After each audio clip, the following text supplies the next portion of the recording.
lecture in the fall series, actually under several different lecture series names, and under the sponsorship of the Center for Heritage and Archaeological Studies at Montclair State University, also known as CHAS for short, the Archaeological Institute of America, the Northern New Jersey Society or branch, and the Department of Anthropology. Before I proceed further, I would like to read the land acknowledgement regarding the location of Montclair State University on native land. So we respectfully acknowledge that Montclair State University occupies land in Lenape-Hoking, the traditional and expropriated territory of the Lenape people. As a state institution, we recognize and support the sovereignty of New Jersey's 3 state-recognized tribes, the Ramapo Lenape, the Nanticoke Lenni Lenape, and the Powhatan Lenape Nation. We recognize the resilience and persistence of contemporary Indigenous communities and their role in educating all of us about justice, equity, and the stewardship of the land throughout the generations. Now, this talk is actually being given by 3 people. So here in the room is Peter Siegel, who is a professor of anthropology at Montclair State University for almost 2 decades. Now, he previously had 2 other fairly long-term jobs. One was in a research institute, a private research institute in Puerto Rico.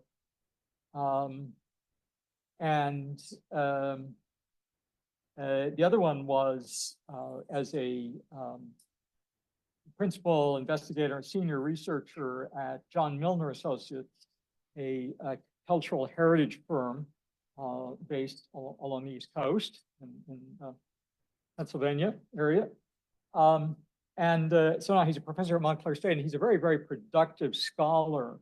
So I wouldn't want to spend time trying to read all of this that he's done, but just to mention that his most recent publications include a book called Island Historical Archaeology and Socio-Natural Landscapes of the Eastern and Southern Caribbean. That's actually from 2018. That's actually one of 2 books that he published in 2018, and some of his books are actually edited volumes. And he has worked with and assembled, really, I think in many ways, a sizable team of scholars of an international nature from Europe, from the Caribbean, from the US, and sometimes elsewhere. So we're very much in his debt for that. So he is going to introduce the other speakers. We'll get to them once he gets going. So just like to read the full title of all of this, which actually is not appearing on the slides, at least yet. That's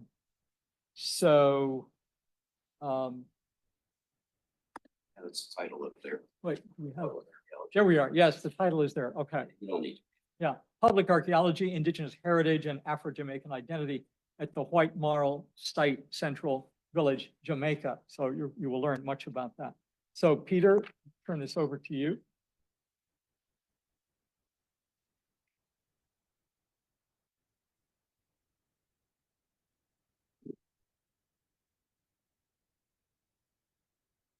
Thanks, Tim, for that intro. I'm going to first just introduce my collaborators here. Chief Kalaan is the leader of the Jamaican Hummingbird Taíno people. He's also the Caribbean region organizer for Peace and Dignity Journeys, an intertribal prayer run, and holds memberships in the Council of Indigenous Traditional Healers of the Americas, the Yamaye Council of Indigenous Healers, or YCOIL for short, and the Caribbean Organization of Indigenous Peoples, Chief Kalaan is an Indigenous rights activist and promotes recognition of his people in Jamaica, as well as the rights of Indigenous peoples across the West Indies and globally. He's the custodian of Yamaye Jamaican Taíno traditions and represents WhiteMarl at the United Nations Committee on the Elimination of Racial Discrimination and at the Inter-American Commission on Human Rights, an entity of the Organization of American States. Zach Beier, Dr. Beier is a senior archaeologist with Chronicle Heritage. He formerly served as the lecturer in archaeology at the University of the West Indies, Mona campus, president of the Archaeological Society of Jamaica, and trustee on the board of the Jamaica National Heritage Trust. His research focuses on the archaeology and heritage of the Caribbean at both pre-colonial and historical sites, and principally colonialism and the diversity of human encounters in the emergent modern world. So that's the intros for my collaborators. So the way this event is going to be organized is I'm going to give a overview of the White Marl Archaeological Site and the archaeological history of the site. And then also address the significance of the site to different stakeholders. And so I just want to sort of briefly mention what public archaeology is as it's represented in the International Peer-Reviewed Journal of Public Archaeology. So in the aims and goals of this journal, and I'm not going to read all this, but what I did is I bolded some of the points that I think are relevant for what makes public archaeology sort of distinctive. And it's the bottom line. It's all archaeology these days has a component of public facing in it, and so this journal sort of highlights that aspect of the kinds of papers that they publish. And right.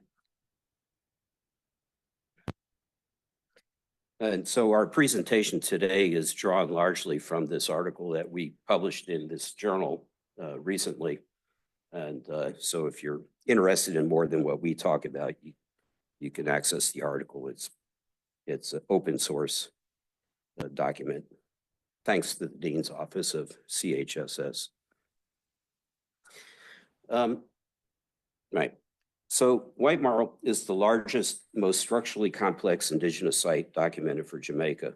The site represents a place of great significance for overlapping sets of stakeholders on the island, much like Stonehenge does for people in the UK and beyond. And in the Caribbean, the large iconic civic ceremonial center of Caguana does for the people of Puerto Rico. The integrity and future of White Marl are under potential threats from planned development initiatives linked to Mandela Highway road improvements and local corporate expansion interests. It was occupied by Amerindians from about AD 900 to European contact, followed by Spanish and English colonizers. White Marl's existence has been recognized for hundreds of years, and the nature of the site became more apparent when the first road was put through it in the 18th century. Antiquarians, natural historians, and archaeologists have addressed the White Marl site to varying degrees of usefulness since the mid-19th century. Owing to the lack of continuity in these investigations, especially in the absence of a site base map where excavation units can be integrated from the various field projects, Philip Bosworth Jones evocatively referred to White Marl as a headless colossus of Jamaican prehistory. Our discussion will focus on the importance of the place for the indigenous people who occupied the settlement originally, the residents of Central Village, which is the modern town currently surrounding the site, the Hummingbird people of the Taíno Nation, and the archaeologists who have studied the site. White Marl is a deep, well-stratified site continuously occupied for about 700 years. Richard Hill was a lawyer and naturalist and friend of Charles Darwin, who made the first description of White Marl in the mid-19th century, referring to it as Marl Hill. Based on his observations of archaeological materials visible in the bisection of the site by the early road, Hill noted the presence of structures, hearth features, burials, pottery, and abundant faunal remains, including utias and marine mollusks. And I'm showing this. This is a small rodent known as Jamaican utia. They were native to the West Indies. And there's some evidence from the recent White Marl excavations and archaeology research that was done and published in a journal of Caribbean archaeology that the people of White Marl may have domesticated these creatures. It's very interesting.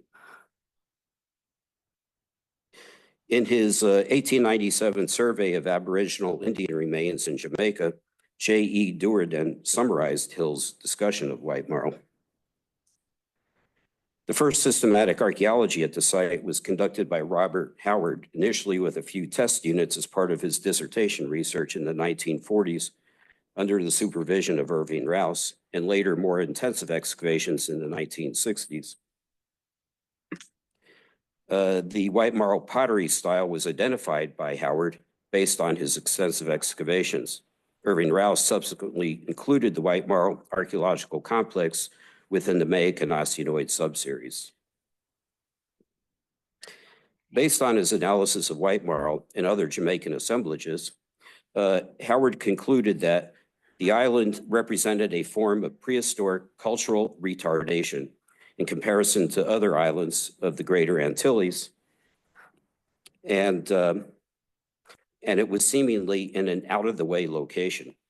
He further observed that Jamaican ceramics appear somewhat crude, unimaginative, and provincial compared to pottery from Puerto Rico and Hispaniola. Howard stated that Jamaica reveals most clearly the absence of ceremonial elaboration and that the island simply never reached the high level of social, political, religious, or technological development other islands of the Greater Antilles had achieved.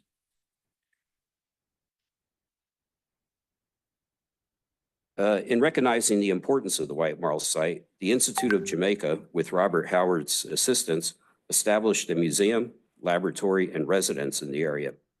Howard died shortly after the museum's installation at the age of 45 in 1965, and one of his graduate students, Robert Vanderwall, continued excavations in the site, which formed the primary basis for his seriation of South Coast sites. In the summer of 1969, with support from the Institute of Jamaica, James St. Clair directed the excavation of a 120 square foot block in the site and reportedly identified a circular structure 14 feet in diameter, represented by 9 post molds. In addition, St. Clair reported 12 burials in a cave located about 500 yards northwest of the Taíno Museum. On completion of St. Clair's investigations, archaeological fieldwork at White Marl ceased for the next 47 years.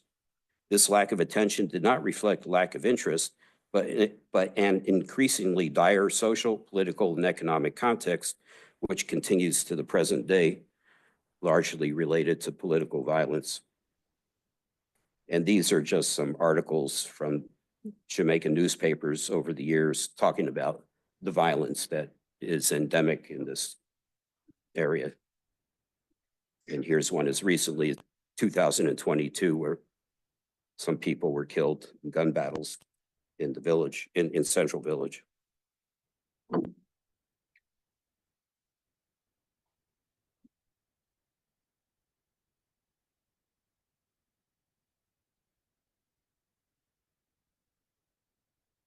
Significant changes have occurred in Jamaica and the discipline of Caribbean archaeology since the last formal archaeology was conducted at the site. Aerial photos of the area around White Marl between the 1940s and today reveal the expansion of development for transportation, commercial, and residential purposes, along with further decimation of the original boundaries of the site. So these are 3 photos from 1941, 1961, and 2021, and you can see the amount of development that's transpired over the years, encroaching on the site. In 2016, 18, and 19, rescue archaeological fieldwork was conducted in advance of planned expansion of the Mandela Highway that bisects the site. This work was jointly sponsored by the Jamaica National Heritage Trust and the University of the West Indies Mona campus. Leiden University assisted in the 2016 and 18 field seasons. A substantial amount of midden material and 12 additional human burials were recovered during this recent work. Combined with work from the mid-20th century, there are now 28 burials documented from the site, and many more are no doubt still in the ground. The cumulative field investigations carried out in White Marl clearly indicates that this headless colossus of Jamaican prehistory was an important center or hub of social, political, and economic activities with regional and potentially interregional connections. Contrary to Howard's mid-20th century rather dismal view of Jamaican prehistoric cultural retardation and imputing its residents as unimaginative and provincial, we would suggest that from about AD 900 to 1600, the people of the island were intimately integrated in a complex socio-political system across the island, the Greater Antilles, and perhaps the Northern Lesser Antilles.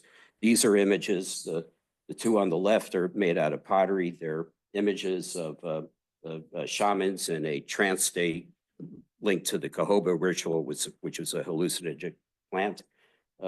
And the Spanish documented these activities when they were there.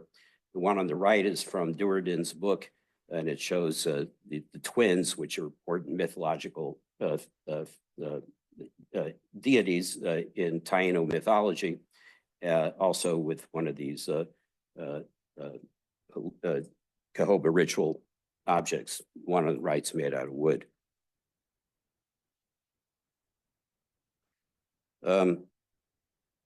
The distinctive pottery styles and imagery in other classes of artifacts identified across the region may represent unique expressions of identity maintained by interconnected cosmopolitan polities of the late pre-colonial West Indian world.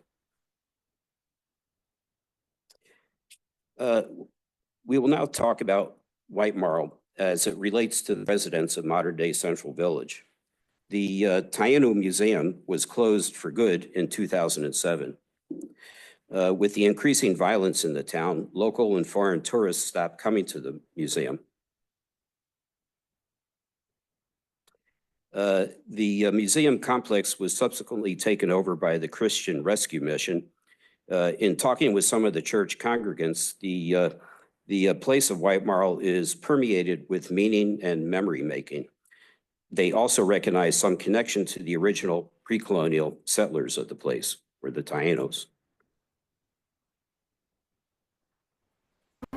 So when you talk about this, the Taíno, the church, yeah, Christian Rescue Mission, and I remember last time or 3 weeks ago, maybe I think you were saying that this place is like a sacred space. Yes, it is. And I think the Taínos also certainly thought of White Marl Village as a sacred space where they buried their dead. Yes. And there's good evidence. Like this was the center for them.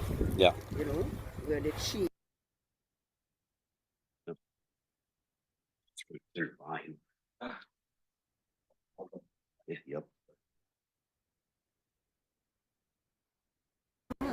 So when you talk about the mission, and I remember last time or 3 weeks ago, maybe I think you were saying that this place is like a sacred space. Yes, it is. And I think the Taínos also certainly thought of White Marl Village as a sacred space where they buried their dead. Yes. And there's good evidence. Like this was the center for them. Yeah. You know, where the chief. You watch the chief house is always in the middle, and it's round. Yeah. Yeah, So in South America too, they have the roundhouse. They still do, actually. Yeah. That's where the chief, like that's where they have the conference and stuff like that. So I believe that this is really a sacred historical place, and for a church to be here again who believe in the Lord Jesus Christ, make it double. Yeah, makes it double. Yeah. You Double know? sacred. Yes. So be. We see in these comments by Ms. Johnson multiple meanings that have formed around the place of White Marl, and this is part of a much longer interview, which is published in that article I told you about. Although she clearly sees a distinction between her strong faith in Christianity and that of the Taino belief system, otherwise known as Zemiism, the community member recognizes the importance and legitimacy of the pre-colonial indigenous presence. In some respects, the intersection of Christianity and Zemiism engenders or imbues this particular physical space, not any place, just White Marl, of the White Marl Site, museum, and church, with greater significance than if they were spatially segregated. Or as Ms. Johnson stated, the place is doubly sacred.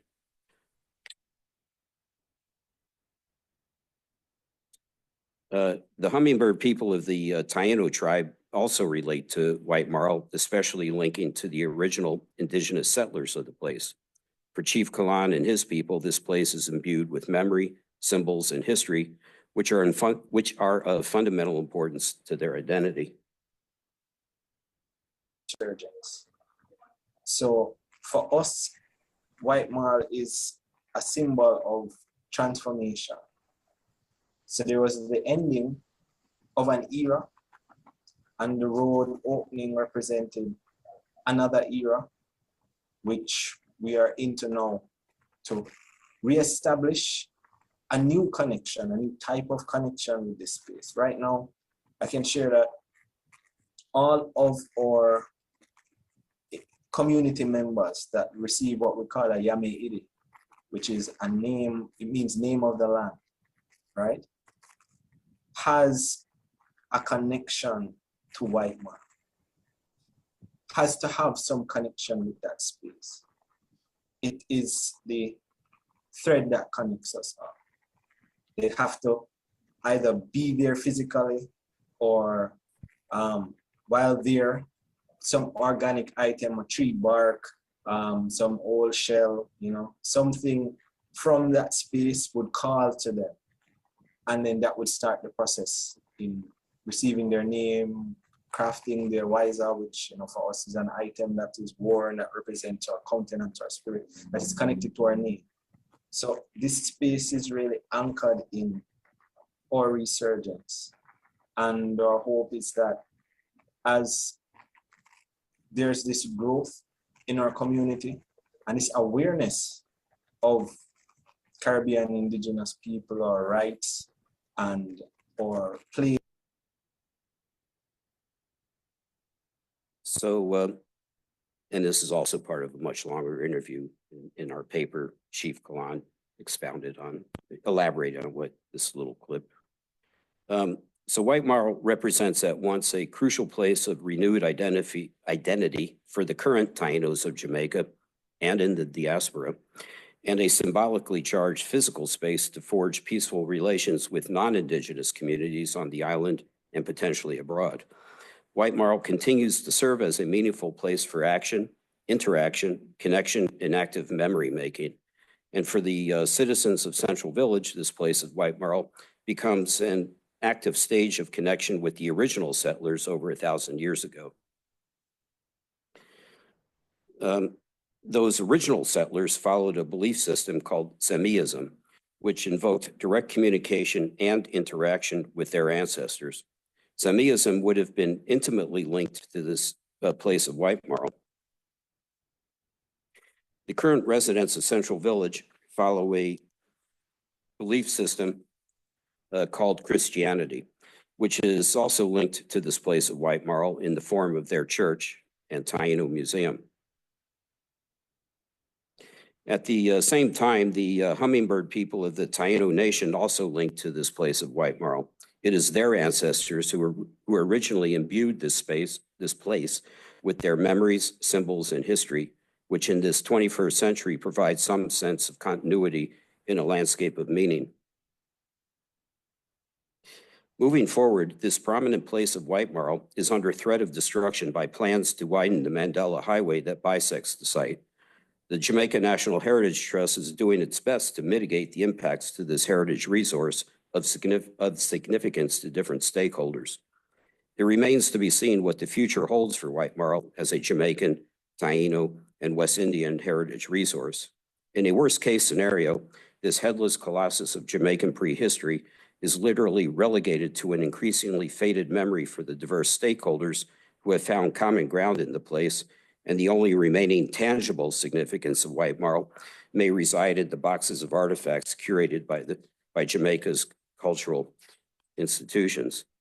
So that ends this formal presentation. And what I want to do now is I want to ask Chief Kalaan, and actually I forgot to ask him at the very beginning. My apologies, Chief. First, I would like to ask you to say a few words that you were going to say at the beginning. Can you hear me, Chief? Yes, hearing you loud and clear, my brother. So if you can give your opening comments that you were going to say, and then you can move on to talk a little bit more about what White Marl means to you and your people. All right. Wait, we're just going to change the Zoom thing for a second. No problem.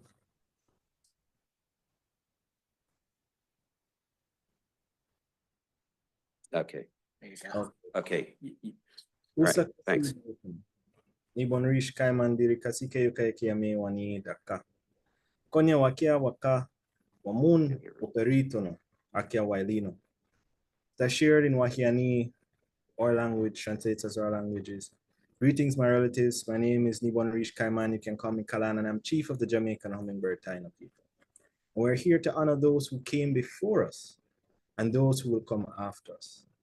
As is customary in our ways, before we speak of the ancestors, we honor the ancestors, the work that they have done. They are the ones who, in our ways, they were thinking ahead the next 7 generations. So that's over 200 years. And we are the custodians of their hopes and their dreams. And we too are looking forward to the next 7 generations. So simply to honor them, I'll say, Wariko orokotino haketenu semino, hahom munikonye, hahom mun wayukunu wataino, akia eikakani. I'm giving thanks to our grandfathers, our grandmothers, the Semi, the ancestral spirits that have allowed us to hold and maintain this knowledge, this wisdom, and that has attracted this knowledge set, these individuals who respect our ways of being, to come and work with us to anchor, protect, and preserve for future generations.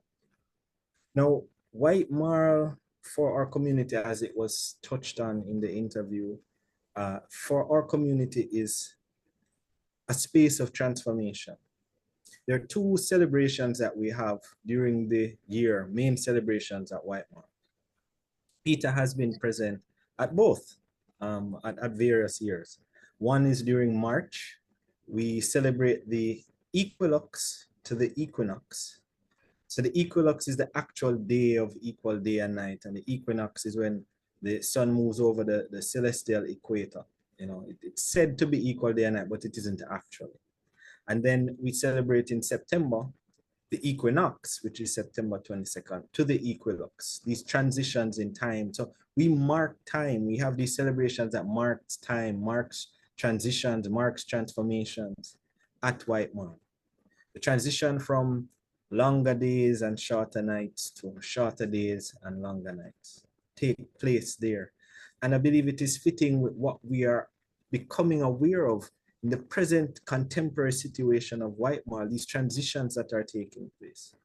The welcoming of the Christian Rescue Mission and the work that they have been doing, and the acknowledgement of our ancestors and the contemporary community today.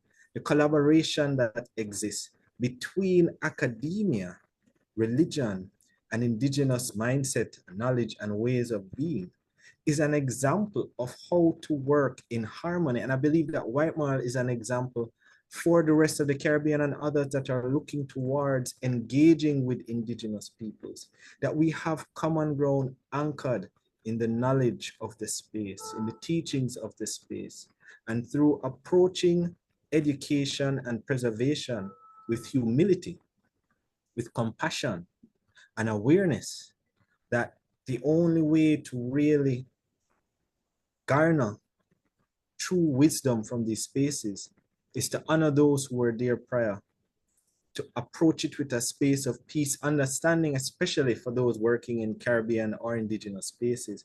These spaces are filled with trauma, and it is the open arms of our academia colleagues that allows us to heal that and educate future generations. Peter was present with us last year as we were sharing with those of White Marl Primary about the history of this space. And we were able to observe this renewed spirit of pride for those that are living in White Marl. The questions being asked, if they too had Taíno ancestry, having been known to have their family connected to that space for decades. So White Marl is still a mystery to many. And there are so many things to be uncovered.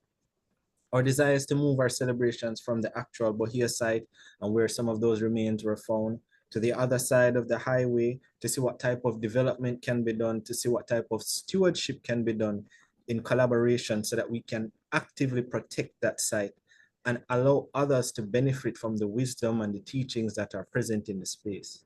This space is filled with so much energy. I encourage others to go through the paper.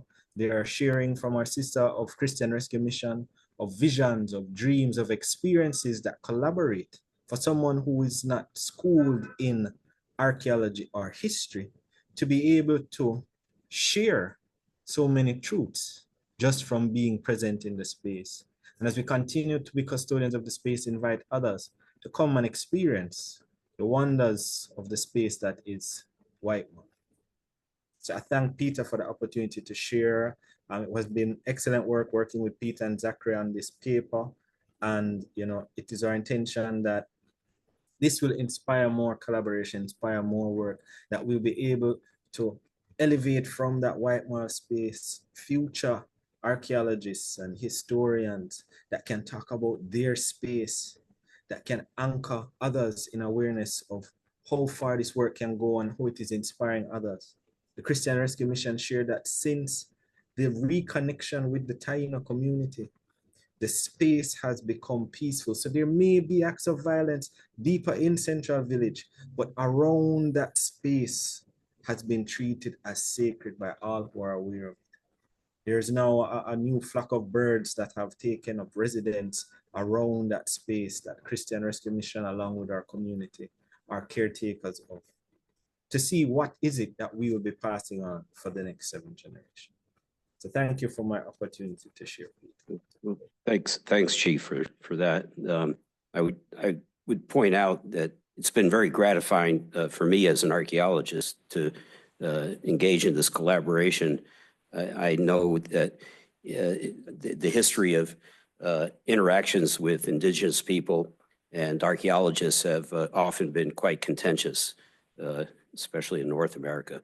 And I found it a very great experience in this case, that it's a true collaboration that has not gotten into, there have been some things which I won't go into now with the JNHT, but that's okay. And I want to invite Zach to, I know Zach would have some thoughts about sort of collaboration and respect. Yeah, well, thank you, Dr. Siegel, Chief Kalaan. This certainly has been, a highlight of my experience, career in archaeology. I arrived in Jamaica to begin just research in 2012. It was all about colonial forts, which I had focused on in my dissertation, and which that really was the driving force to go to Jamaica. I took on the role of lecturer between 2014 and 2022, but it was really not colonial forts or necessarily historic sites that were the focus. White Marl really captured my attention and the bulk of my energies while I was over there. So I'm really pleased to hear about recent developments around preservation, site stewardship, inspiration that the chief has spoke about. I was very pleased that Dr. Siegel continued his work with the JNHT, other research and community stakeholders to keep the drive going, to attempt to put the head on this headless colossus. I'll just try to summarize just briefly some of my recollections, going back and forth between that site, 2016, all the way up to some of the final days before I left in 2022. That road in itself, the Nelson Mandela Highway,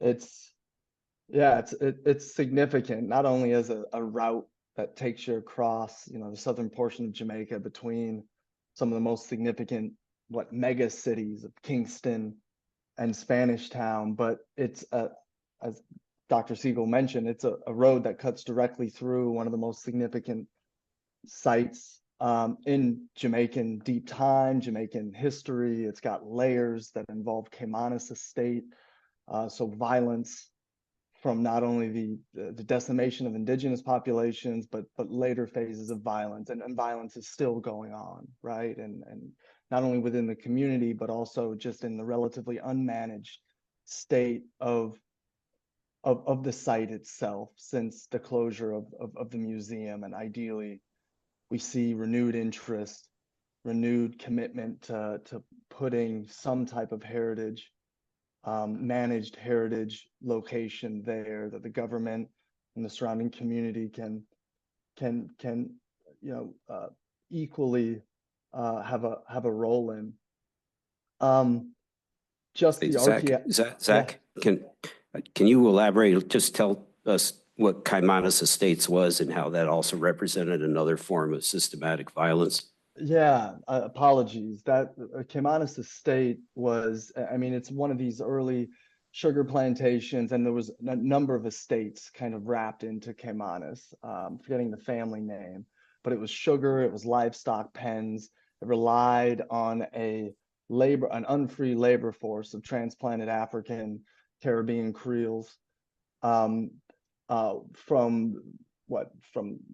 late 17th, at least through the mid 18th century. And there is archaeology at White Marl that has still yet to be done that is all about the Caymanas estate. There's built features, outbuildings still present there, likely, while we don't have it clearly indicated on maps, likely portions of the White Marl Hill that overlooks the Rio Cobre, would have also been used as housing for these laborers, these unfree laborers. And many of the finds in the first 40 centimeters below the ground surface are specifically, and they're mixed.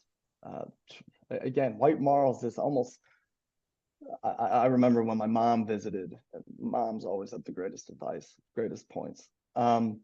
She talked about how it was so tragically giving that you could just walk across the landscape and just see not only areas that houses historical, again, Caymanas Estate would have been, but just hundreds upon thousands of artifacts, mainly from this deeper time period, at least from AD 1200 to arguably up to the 16th century. Some of the radiocarbon dates we have are quite late, during a period in which you would have had Spanish occupation, at least in the northern portion of the island at Villa La Nueva. So incredible levels of violence associated with the Caymanas estate, just to enforce this productive, extractive agricultural economy. And throughout time, right, as we now are looking and within the modern world and the global South, these are beyond Jamaica. These are areas that have been subjected to, witness just incomprehensible levels of violence. So really no surprise that we're still struggling to deal with violence in places like this, especially within Central Village, also known as Windsor Heights, but colloquially also known as Sufferers Heights.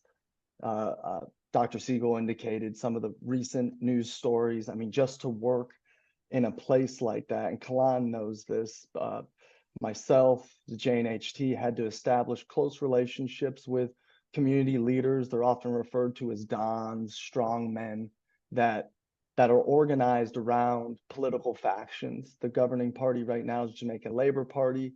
That's the predominant voting bloc within at least the portion of White Marl around the museum.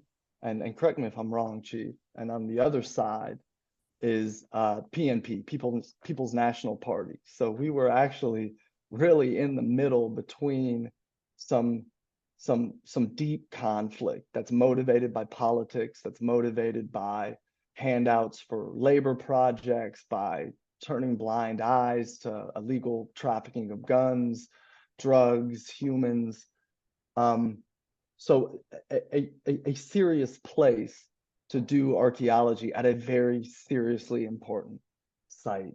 And we, look, and Peter knows this, I left White Marl, that project, left Jamaica with just a tremendous amount of friends, you know, some of whom I wish I was still in better contact with, some of whom have passed. You included a video, or at least an image with an individual there, Barris Hammond, who was a vocalist. He was actively involved in the archaeology, actively involved in just hanging out after field projects, listening to music. He passed a couple years ago, tragically. So so there's loss there, but throughout this project, I've gained just an incredible amount of experience, not only how to do public facing archaeology, and this is participatory, it's emancipatory, transformative, like Chief Kalaan mentioned. This begins with the bottom up.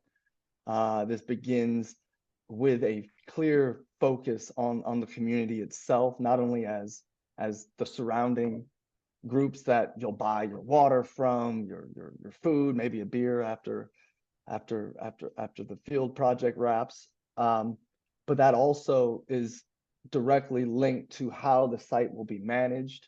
They have questions that can be entertained from the archaeology itself, if the archaeologists are willing to listen, willing to cross academic or cultural resource management boundaries in order to truly develop a collaborative approach. And I think we did that. And some of it wasn't written into grants. It just happened because you needed to do it that way in order to successfully do archaeology in a place like Central Village, in order to have information, scientific information. I'll briefly highlight some of that, matter to cultural organizations like the one that Chief Kalaan leads, YCOIL.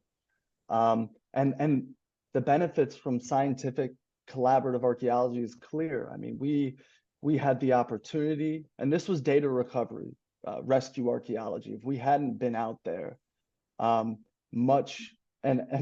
I don't think the road has been built. It's perpetually being built, and it'll be expanded on the side that you see where the museum is. So our job was to do the very best we can in a short amount of time, really little money. I'm telling you what, Peter, that budget and schedule wouldn't fly in the cultural resource management world that I'm currently working with. But we did our very best. And Peter, you highlighted some of the data that was recovered, especially sacred remains, ancestral remains, human remains, along with those associated artifacts.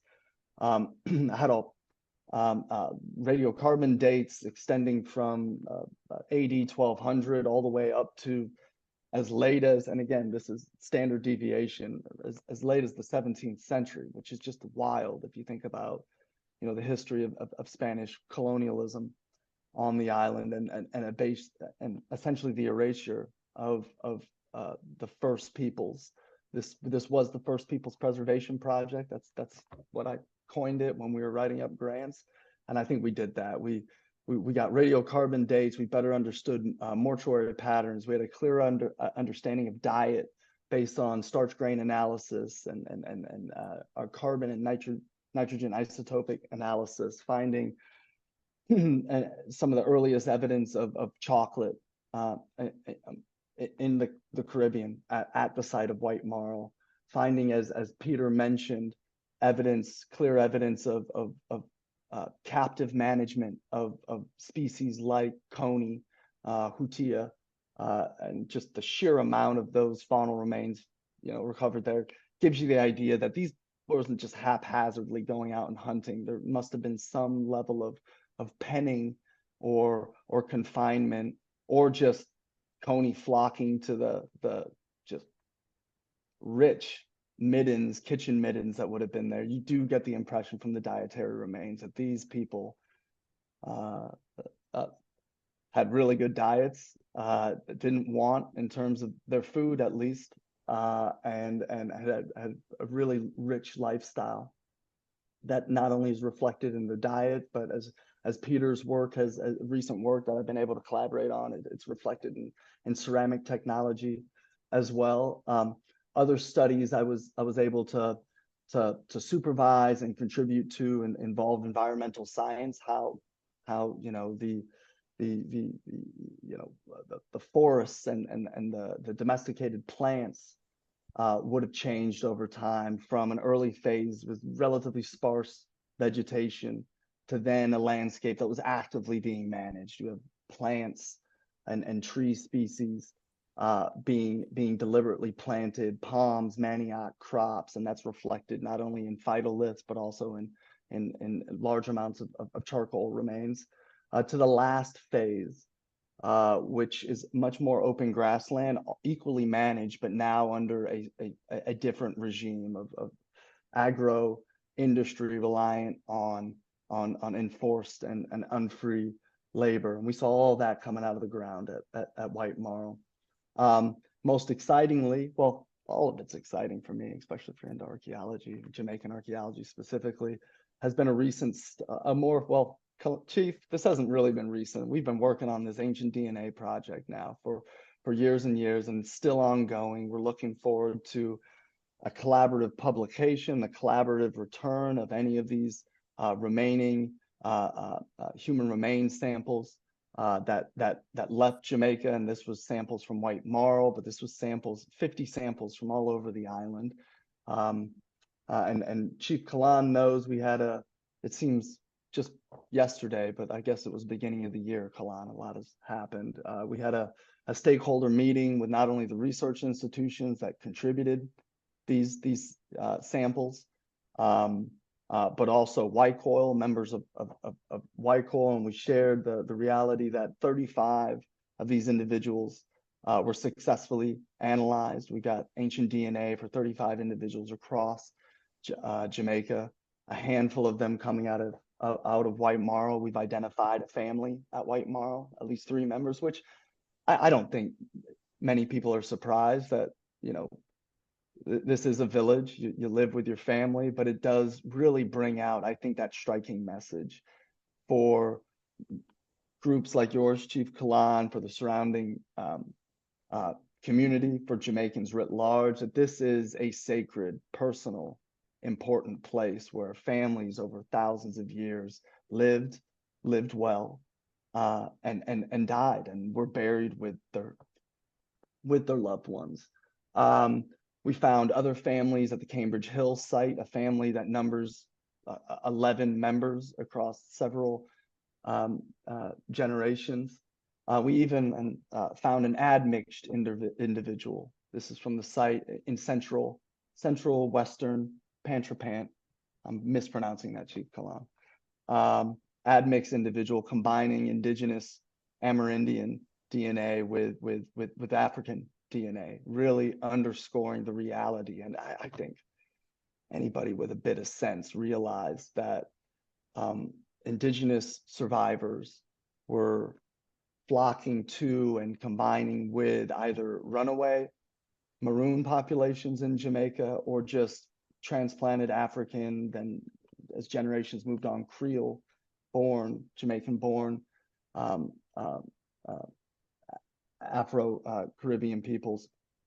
So just remarkable finds. And that again takes me back to that idea of going down the road to White Marl, and it takes you through at times a violent history, and some of that violence is going on. It takes you down the road of a history of archaeology, and Peter highlighted that, moving from early 19th century interest, right, with the native other, and that was sacrificing a focus on African-Jamaican heritage, and then following independence.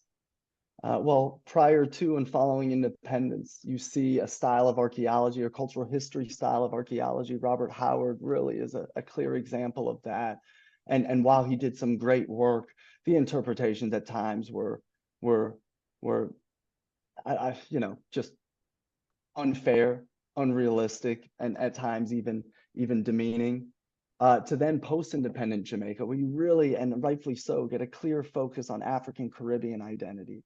And what that perhaps sacrificed is a clear commitment to preserving Amerindian sites, maintaining a museum for a predominantly Black country, which you can be Black. Well, Black comes in a variety of different shades: brown, Black. It involves Amerindians, it involves runaway Maroons, it involves later generations of Jamaicans. And ideally, that road through White Marl, and if we continue going down that road, correcting some of the injustices of the past, correcting some of the failures in archaeology, a lack of a public component, a lack of maps from early phases of archaeology, so we don't even know where remains are. Hell, sometimes we don't even know where these remains from and artifacts, human remains from excavations in the 50s and the 60s. We don't know where those are. So from this data collection for 2016-19, we now have more collections. We now have more information. And ideally, we continue going down that road. We continue doing this style of archaeology and cultural resource management. And we're inspiring and I think, Chief, you mentioned this and said it better than me. You're inspiring generations to come, inspiring their identities, inspiring their careers, perhaps as archaeologists or cultural resource managers. So I hope we keep going down that road, and that's and the right path. And I'll leave it at that. Thank you, Dr. Siegel. Thank you, Chief Kalaan, for your collaboration, for your friendship throughout this project. Well, thanks, Zach, for that great commentary. I just want to pick up on a couple of things you were saying, Zach. And what, in terms of this significant site, I would pose the rhetorical question: how would one mitigate the adverse effects to Stonehenge? Everybody knows about Stonehenge, and so the question would be, how would you mitigate the impact of, say, if the British government wanted to put a new M4 highway right through Stonehenge? How would one mitigate that? You can't. It's a site of transcendental significance, and I would ask the same question here. And I don't know how JNHT would answer this, but how does one mitigate the adverse effects to a site like White Marl, a site that has such significance? Yeah, you're in the CRM world. Well, I'm in the CRM world now, and I think my colleague, who I'm working with really closely all the time, he's probably annoyed by all my calls every day, is Dr. Michael Cinquino, who's actively, he's here. Yeah, he's there. He's actively involved in arguably another one of these large Amerindian sites in Puerto Rico. I spent an incredible amount of time working with the JNHT, and they have done their very best with limited staff, limited funding, but the interest in White Marl has, is episodic. It's the expectations for technical reporting are not as high as say what U.S. federal law, state laws, federal laws require. So it doesn't necessarily put much motivation to go from the field to then doing comprehensive analysis and then comprehensive publication. They've done their very best, and there are some technical reports out there. I tried to do my very best as an academic to do some of these thematic, collaborative, variety of different researchers, stakeholders, publications. But what we don't do with mitigation is basically provide the rationale for destruction of important sites from roads. And one of my main concerns has always been that, hey, the early